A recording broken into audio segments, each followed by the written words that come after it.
Bloomberg Audio Studios. Podcasts, radio, news. This is Everybody's Business from Bloomberg Businessweek. I'm Stacey Vanek Smith. And I'm Max Chafkin. And Stacey, I think this week we're talking all about meddling. Oh, yes. We've got President Trump meddling in government data. Also messing with businesses like some big computer chip makers. We've also got gamblers meddling in sports. And AI meddling where you really don't want it to meddle. That's true. I feel like we've said meddle too many times, Stacey, and I've forgotten what it means. Messing. Stacey, we've been talking for weeks, wondering when we're going to see the effects of Trump's tariffs show up in the data. And I think finally we're starting to see it. Yes, we got some inflation numbers out earlier this week, and they are showing that indeed the tax on imported goods is starting to show up on store shelves. Also, just as we're recording this on Thursday, new producer price index numbers. These are wholesale prices also coming in super high. Yeah, and a lot of the higher prices are showing up in goods from China, which makes sense because the tariff on China is now more than 30%. There's also a really high tariff on goods from Brazil. It's about 50% right now. Yeah, that's the, get Bolsonaro out of legal jeopardy tariff, I believe. Yes, it is. But it's also a coffee tariff, effectively. It is a coffee tariff because we get about a third of our coffee comes from Brazil. A third. If you add to that the fact that in this, because I happen to be very fond of coffee, looked specifically at it in the inflation report earlier this week, 14% more expensive than it was last year. And this is kind of pre all the Brazilian tariffs. So I am worried. Now, I honestly, Stacey, I have been kind of willfully blind to this, mostly because I am so concerned, because I am so... You and your wife are very dependent serious coffee on drinkers. Coffee. And fancy coffee. Yeah. You both like fancy coffee. And I don't want to break the bank. We were just sort of wondering, looking at these inflation numbers come out and seeing real increases, is coffee about to be the new eggs? Is this going to be the thing that everyone is talking about for years and years and is really frustrating? So our producers went out to ask people how much they are spending on coffee and are they willing to accept a massive price increase if it comes to it? My go-to coffee order is just good old drip with half and half. 3 sugars, half and half. An iced oat latte with extra ice. The most I'll pay is $3.50 without fully rolling my eyes. 8 or 9. Maybe around $8 or so. If it is specialty and it's a weekend, I think $9. What would I replace it with if the price kept going up? I don't know. I would stay home. I would skip breakfast. It's not replaceable. No matter what price it is, you still got to put gas in your car because that's what it takes. Same thing with me for coffee. If it just got to be ridiculous, I would definitely stop paying for coffee. We're in a very specific slice of life because we're new parents and we don't really go anywhere. So this is my restaurant. This is my bar. This is everything. This is the movies. This is everything we do and spend money on. You got to put gas in the tank, Stacey. I mean, it doesn't matter. Max, but how much would you pay for coffee? What's your ceiling for a cup of coffee? $7,000, Stacey.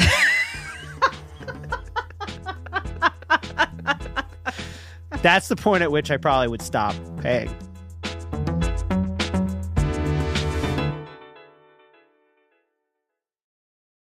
So, Max, the Trump administration has been in place for about 7 months, and it has already been making some pretty major marks on the economy. I mean, I would characterize it, I don't know what you would say, I'm kind of free market out, meddling in. Yeah, I mean... He's a meddler a little. A lot of meddling. I mean, at least meddling with, I guess, what our conventional ideas about, maybe our closed-minded ideas of what free market capitalism ideas consists of.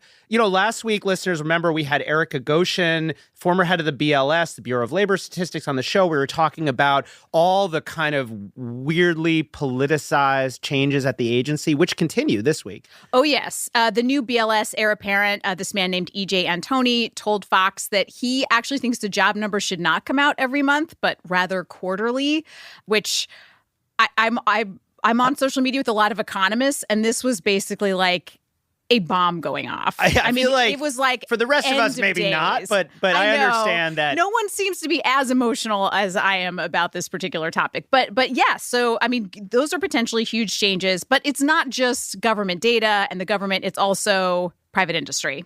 Yeah, and we wanted to bring in Brad Stone, our colleague, Bloomberg Businessweek editor, to talk about this. You know, Businessweek just published this big cover story about Scott Bessent. With a big interview with Scott With an Bessent, interview with yes. Scott Bessent. It gets into a lot of these issues anyway. And Brad is here now. Hey, Brad. Hi, guys. So before we jump in, Bloomberg talked with Scott Bessent, Treasury Secretary, and he talked about a lot of issues around the economy, starting with data from the Bureau of Labor Statistics. Here he is talking about the data. First of all, what if the BLS data had been the higher quality and we'd had those numbers, Jonathan? So if we'd seen those numbers in May, in June, I suspect we could have had rate cuts in June and July. So this is very interesting for several reasons. One, he does seem to criticize the government data a little bit, which is in lockstep with the Trump administration, but pretty radical for before then.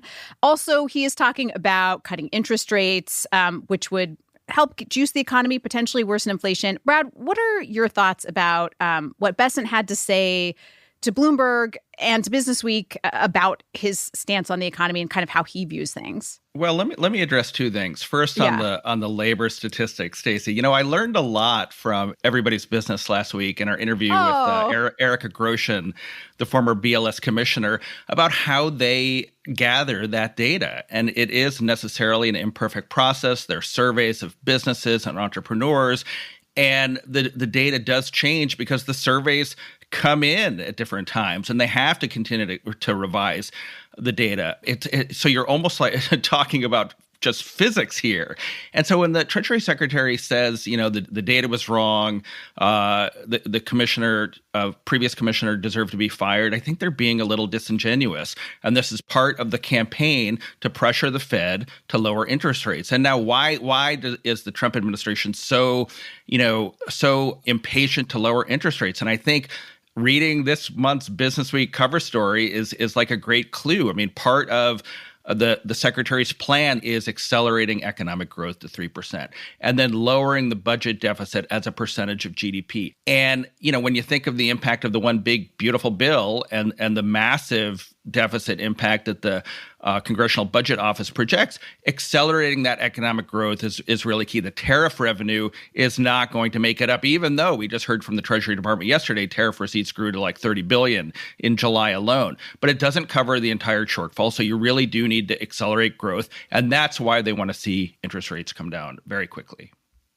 I think there's kind of a boiling the frog thing here where, like, replacing the head of the BLS or like making some comments that are perceived to be, you know, an attempt to bully the Fed to like lower interest rates, like none of this stuff is that bad in itself. There is a case for maybe a different approach at the BLS, not necessarily a politicized case, but like there are real challenges in terms of collecting data today. And same thing, like you could make a case for lowering interest rates here. But the risk is that if it's perceived to be politicized, which it clearly is, like Brad is saying, like this is all political, that over time will start to erode things and put you in a position where businesses and other central banks and so on that have hitherto been like really confident in the U.S. government essentially being a straight shooter on issues of the economy, not being that confident. And that seems kind of like low-key very, very bad. Well, first of all, hitherto does not come up enough in casual conversation. But I think you're absolutely right. And I was very surprised to read the Bessent interview just because it seems like he's quite on board with this. I mean, to me, like one of the most interesting parts of the interview is just Bessent has sort of figured out that to survive in the Trump administration, you got to be deferential. And he's, his whole thing is like, I'm not doing this. Like Wall Street. You got to drink the Kool-Aid. You got to tariff the Kool-Aid. Yeah. Wall Street is like, trust me to like save them from the kind of protectionist or whatever impulses of Donald Trump. But Bessent is saying, no, this is all Trump. Like I'm not some kind of like counterweight to Donald Trump. I'm just helping him along. I think he's sort of learned from some of these other Trump world figures, including Elon Musk, who have kind of flamed out by taking like too much credit. He is a great salesman, and that does come through in the cover story. I mean, when it comes to this unorthodox stewardship of the economy, tariffs on friends and foes, asking American tech companies to pay a percentage of their sales to products sold in China. I mean, there's just no one better. Brad just hit on something that we should talk about next, which is like, it's one thing to kind of like meddle with government data. Like, I think you could make a really strong argument that is the prerogative of the chief executive, right? Like this is what? Okay, relax. Hard disagree. Okay, but just hard disagree. But go. Okay, like being able to appoint people who lead various federal agencies, obviously that is part of what the president does. Now, what Trump has also been doing, and we want to talk to Brad about this, is he's been essentially trying to like fire CEOs of private companies via Truth Social. Oh, yes. Goldman Sachs, David Solomon, he was just like, he tried to fire him or suggested to fire. He didn't try to fire him exactly, Stacey. What he did is suggest that maybe David Solomon, the CEO of Goldman Sachs, should focus on his DJ career. That's right. He did say that. He would like, go back to DJ. He should fire as a DJ, which is... Yeah, Trump said that Solomon should fire his economist and maybe consider firing himself in lieu of DJing. He also, and I sort of think this was more significant, he basically told the board of Intel, which is the giant chip maker, at various times in recent history has been one of the most valuable companies in the world, one of the most important manufacturing companies in the United States, if not the world, basically said Intel's CEO, Lip Bhutan, is like too conflicted, is too close to China and should be fired. And there's been this very strange back and forth. He definitely did. Then he met with him and said he's great. And then also now said, in fact, that companies can sell chips to China. There was a big security concern, potentially, things like that, as long as the U.S. government gets a 15% cut, I guess, which is so interesting to me because this is like a tariff coming and going. I mean, the U.S. businesses are already under so much stress paying these tariffs for all of their raw materials and products that they're selling. They're paying that tax. It's the whatever importer of record who pays the tax. But now they're potentially also having to pay a tax on exports, which is very interesting to me. Well, look, in one way, Trump is consistent, right? He thinks that companies should pay for access to big, promising markets. And that's the rationale, part of the rationale behind tariffs to the U.S. But you kind of lose some of the logic in the tax on the chip companies selling into China. I mean, what is industrial policy? It's not general economic management. It's like specific action to promote or protect certain industries. Well, these industries don't really need any more promotion. They don't need any more protection. NVIDIA is the largest company in the world by market cap. So it's really just... It's almost like clarifying about Trump's thinking. This is just a VIG. It is just like somebody said in the New York Times, it's Casa Nostra capitalism, right? He just wants business to run through the White House, to be seen as making a deal. And look, I mean, I think it sends a really dangerous precedent. I mean, it's just, there's something somewhat incoherent. Like back in April, the Trump administration essentially banned the export of these chips. These are H20, in the case of NVIDIA chips. These are like kind of scaled down, like a crappier version of the high-end AI chips that are sold around the world and that are essentially powering, the great AI revolution. When you read about OpenAI developing these next generation large language models. They're using NVIDIA AI chips. And this is like a version of those. They're not quite as good. But anyway, a few months ago, the White House was saying essentially that these are too good to let into China, that if we allowed China or Chinese companies to have access to these chips, we would be sort of ceding an important strategic technology to a geopolitical rival. And now we're kind of saying the opposite, or we're saying something that's like, well, I guess we're okay with letting them have them as long as we get paid a 15%, VIG, like Brad is saying. And that kind of raises the question, well, which is it? Are these strategically important? Are these so strategically important that like letting a geopolitical rival have them is going to put us at a huge disadvantage? Or is this just a cash grab? And I don't think we know. I mean, I guess... I think we know a little because Bessant when Bessant was talking to Bloomberg, they asked him about this. And he said, quote, I think we could see this in a lot of industries over time. But now we have a model and the beta test. So why not expand it? And that would indicate a little bit of the Cosa Nostra capitalism where it's like, okay, well, yeah, you can export if it's an important industry, but like we're going to need a taste. And the other thing... What is so disconcerting here is that if you've been following sort of the trajectory of AI, you know that China's been doing really well. Like DeepSeek, the ChatGPT competitor, obviously one example. We've also seen lots of signs that like Chinese chip makers are getting closer and closer and closer to like catching up with the US essentially. And they're probably not there yet. These, NVIDIA chips are very valuable, but like if the US really is in this race, like I'm not sure that like dickering over what happens to the H20 is really the best bet. What you really want is like making sure that American tech companies are continuing to innovate. And that's part of why like the Intel thing is so strange. Like on one hand, you have Trump saying, sell these H20 chips as long as we get 15%. And then on the other hand, kind of pushing around this already beleaguered chip company that during the Biden administration was seen as a national champion and now is just like, another pawn in what feels like some kind of weird, like political show. Can I add one bit of context? And I saw this in the Financial Times. They reported that DeepSeek had delayed its latest model because it had failed to train the language model on Huawei chips.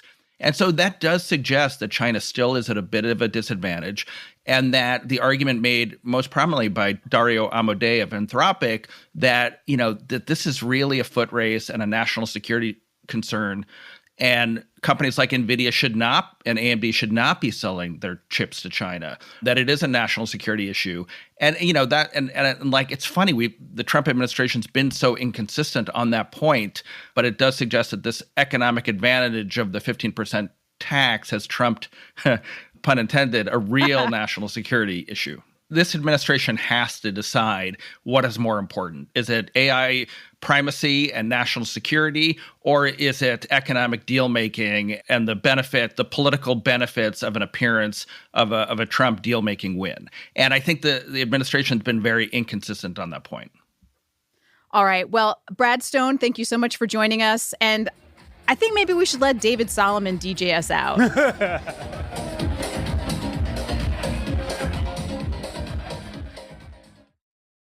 Stacey, we've talked about this before, but sports right now, the business of sports, booming. Yes. It's like the only part of live television anybody watches anymore. Yeah, totally. Although maybe not for long because it's all moving to streaming. But in any case, we talked about this on an earlier episode, but the price of teams are skyrocketing, private equity getting in on the act. There have been these massive payments for streaming rights, which we actually saw come up last week. Disney and ESPN struck a deal, Paramount paying $8 billion for the UFC. And a big part, Stacey, of all this is gambling. Oh, yes. Yes. And the ads are everywhere. And in particular, a specific kind of bet, Stacey, the prop bet. This is a bet on a part of a game. So you're betting on a player's performance. It usually doesn't have anything to do with the ultimate. It's like a little detail in the game. Yes, exactly. And these are a huge part of what has made gambling a big business. They're also super controversial. There are controversies in a bunch of sports around alleged manipulation. And to unpack this, we got Randall Williams. He is a sports reporter, Businessweek contributor, everybody's business regular. How are you doing, Randall? I'm doing all right. I don't know if I like the intro. Like, oh, we're doing this gambling thing. Here's a gambler. You don't gamble on sports? I can neither confirm or deny. Oh, okay. I feel like, Randall, well, can you explain what a prop bet is? Yeah, so let's look at this app, and I'll just talk you through it a little bit. This is FanDuel. So we'll look at baseball specifically. Okay. So if you wanted to go to pitcher props right here, it has how many strikeouts this pitcher is going to. Essentially, if you are betting, you could put together what they call a parlay. And let's just say this is for 8 strikeouts for Max Scherzer. And then you would go to batter props, and you could do, let's say someone's going to hit a home run, and you would put that there.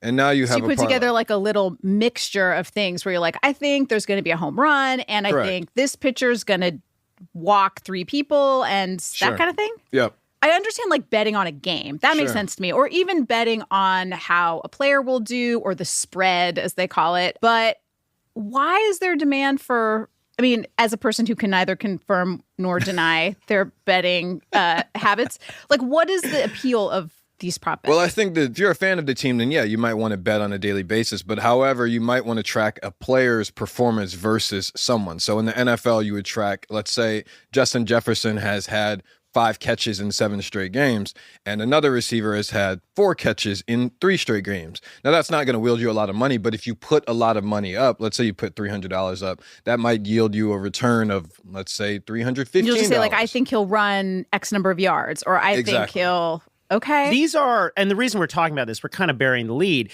These bets have become super controversial over the last couple of years. They're both really popular. This is like when somebody says they're betting on sports, your friend is like furtively opening the FanDuel app at work. This is kind of what they're doing, but it's also been sort of wrapped up in all these scandals. So most recently, Emmanuel Clase, who's one of the best pitchers in baseball, he's a closer for the Cleveland Guardians. He was placed on, non-disciplinary leave. It's basically administrative leave. Administrative leave in connection with a gambling investigation. There's also another pitcher on the team that was... Wait, what is he doing?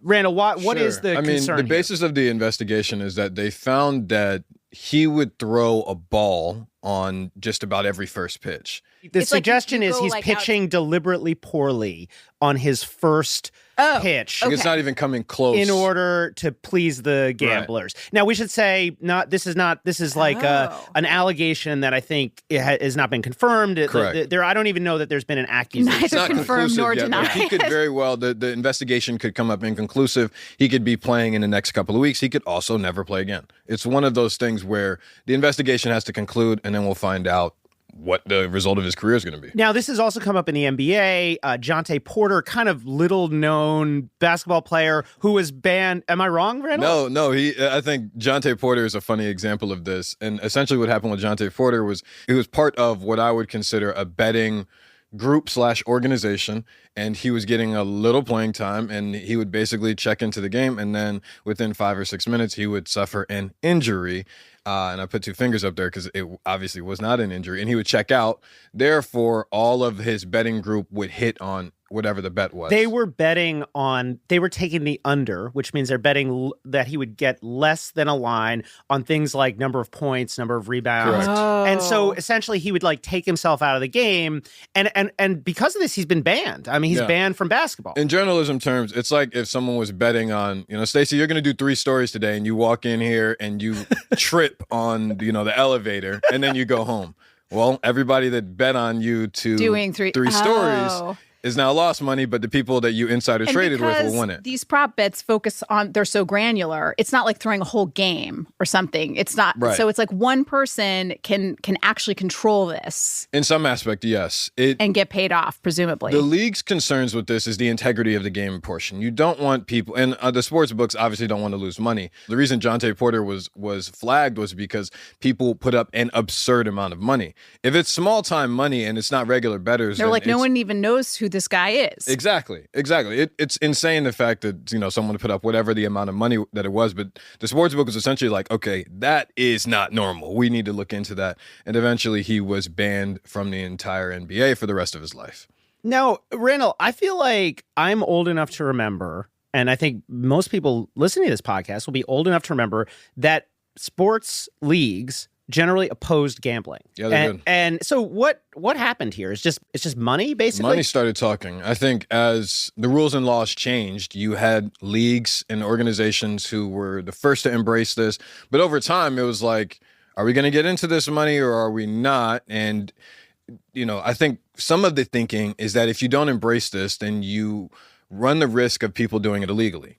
And so the leagues have jumped all in. And some leagues have dealt with some serious crises. Obviously, we've seen it in the NBA and MLB. The NFL has also suspended players for different things as well, but nothing outright to the level that we're seeing from the MLB and the NBA. Wait, but you just said, okay, it was coming, people are doing it. So that's obviously part of it. Isn't another part of it that the leagues started to feel like this was a good way to get fans engaged? Like that this 100%. It has formed different communities. Like fantasy football has been one of the biggest community builders. In some ways, fantasy basketball as well. And there are some people who play fantasy baseball too. But let's focus on fantasy football really quickly. Fantasy football is the community builder. Well, if you have betting, now that you can do betting, instead of doing fantasy football, you can have a group of 25 guys. Let's say they all subscribe to one person's $25 a month package. That person then sends out betting, and now you're hitting as a community. Now, you could also be losing money as a community, but it's just a different way that I think sports leagues are looking at this as fandom.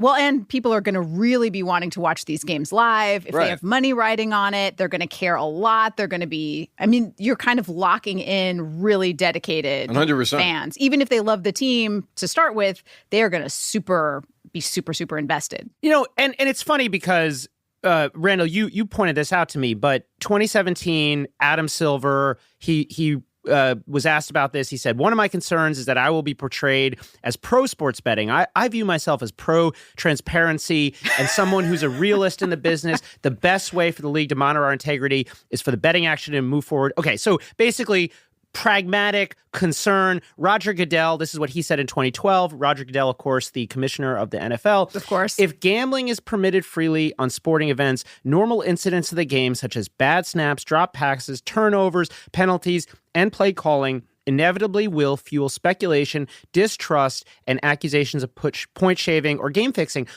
So that's what Roger Goodell said in 2012. But what's crazy is this concern expressed by Roger Goodell. It hasn't really come up in football, but it's happening in other sports. Like this thing with baseball, we talked about it. The same thing is happening in basketball. Randall sent me this amazing, extremely nerdy episode of Pablo Torre Finds Out last night about Malik Beasley, who's another player who's been wrapped up in speculation around gambling.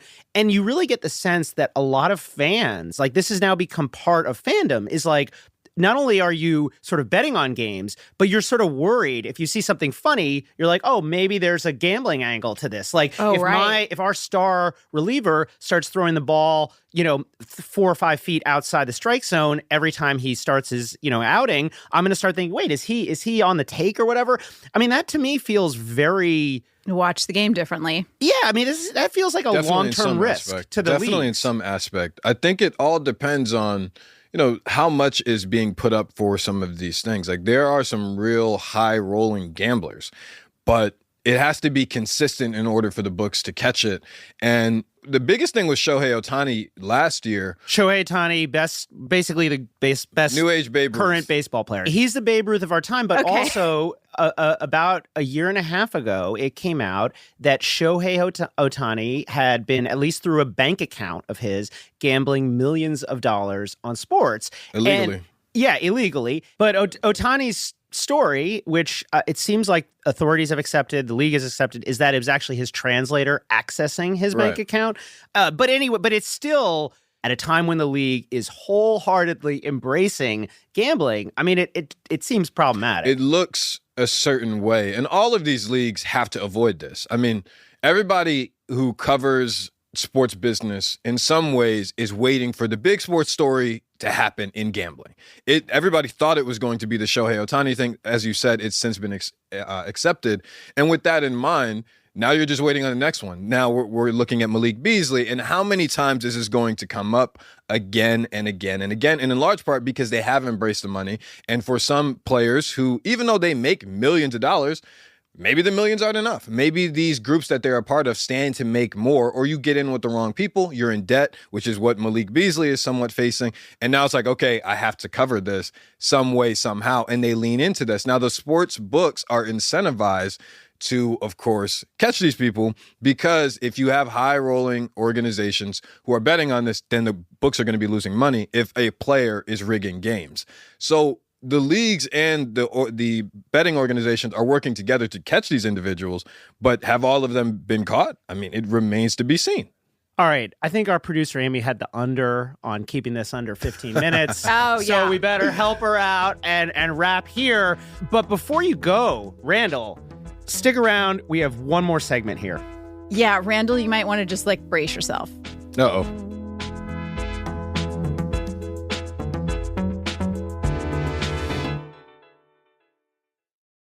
Okay, so it is time for our underrated segment. And this story comes from Max. And go for it, Max. Okay, you've probably had this sense that AI, like I have, is kind of ruining everything, right? I don't think it's ruining everything. Let me I'll give you a few examples.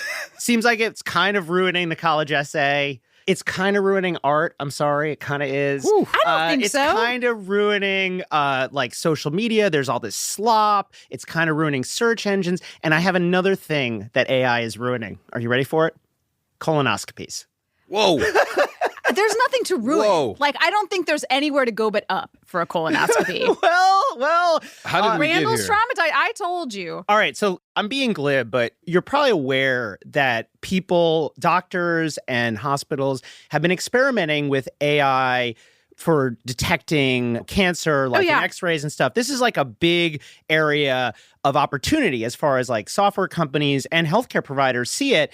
And we've seen some positive stories, but there was a study that appeared in a journal called Lancet Gastroenterology and Hepatology. Okay. That's an important medical journal, where they basically compared colonoscopies that were done by humans with colonoscopies that were done. Wait, the readings or the actual colonoscopy? No. The scope is operated by a doctor, but the looking at the camera, because the way it works is they stick a camera inside of you. Yes. And they're looking for cancerous, precancerous, issues.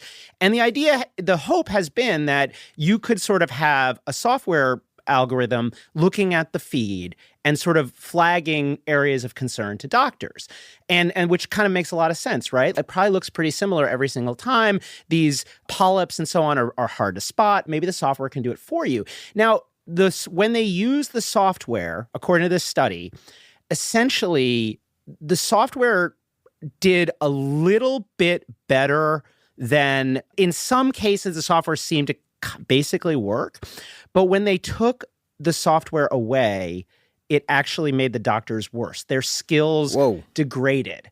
And so when they compared the doctor's ability to detect problems pre-AI with the doctor's ability to detect problems post-AI, it got worse. And the authors of the study liken it to Google Maps. If you rely on Google Maps all the time, maybe your ability to navigate cities degrades. But do you still need to be able to navigate cities if you have the technology that can do it? The problem here, though, also is it wasn't necessarily better either. Basically, so the doctors are getting worse. The doctors are getting worse because of the AI, at least according to this study. And I think this is, first of all, super troubling, because it just suggests that we might want to just be cautious as we adopt these new technologies, because it could affect our capacity. And what I'm wondering is, Stacey's basically already answered this question, but Randall, does this give you pause? Are you worried that AI might be degrading your in this specific aspect? Absolutely. Absolutely. The next time or when it is my time to get this procedure, I will be asking like, hey, you using AI? All right, well, I'm going to have to find another clinic. You got to ask them, have you ever used AI? Not just now, because if they've used it before and maybe they got... Yeah, it's not going to be a thing where like the doctor walks in the office and you're like, yeah, we're going to do this, and then they walk out. No, you're going to stay here the entire time. I need to see this. I want to watch you eyes. read. No, I seriously. Yeah. I feel less worried about it. I mean, I just see it as like a very natural evolution of technology. Like we get worse at certain things because we use technology as a crutch, and we can focus our attentions then on other things. Like I'll tell you. Well, betting. I want to say two things. One is it is not standard, Randall, to stay awake during your colonoscopy. I'm just going to say it is possible, but not standard. Not advisable. The other thing I'll say is, there are a lot of instances where computers are very capable, but the like interface between humans and computers becomes problematic. And I think that this is like another one of those stories. So like, and it probably like to your point, Stacey, there's probably a way to like harness this technology in a useful way. It just seems like this is a little bit of a caution. I think it's like a question as to if there is a mistake, would you rather the human make the mistake, or would you rather the human with technology make the mistake? I don't have the right answer to that, but based on what Max has told me today, I need a human, a 100% of a human. I don't need an android or a satellite or whatever these doctors are using that is causing them to get worse. I feel like the computer's more baseline reliable, though, because the human, yes, they could be an amazing colonoscopy tape reader. Your skills are degrading. Or someone comes in and they're hungover and they're distracted. Oh, good Lord. And they, you know what I mean? That's a completely different issue. Right? Hungover, then humans are less reliable than the AI. So all things being equal, I would rather have AI. Listeners, if you would rather have AI in your colonoscopy, don't have people write in about colonoscopies. Don't everybody's send us an email. at Bloomberg.net. No, just say subject to Max Chafkin. I don't want to read these emails about I think you actually do. Like, well, I'm Stacey, and I would advise you to go with the AI option because technology gets better and people get worse.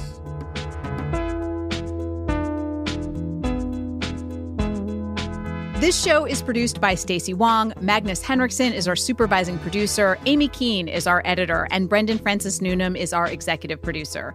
We had engineering support from Kelly Gary and Dave Purcell Fact Checks. Sage Bauman heads Bloomberg Podcasts. Special thanks to Jeff Muskus, Julia Rubin, and Maria Ling. If you have a minute, please rate and review the show. It means a lot to us. And Max has not written a haiku in several weeks, so if you leave us a review, I promise that he will do that on a topic of your choice.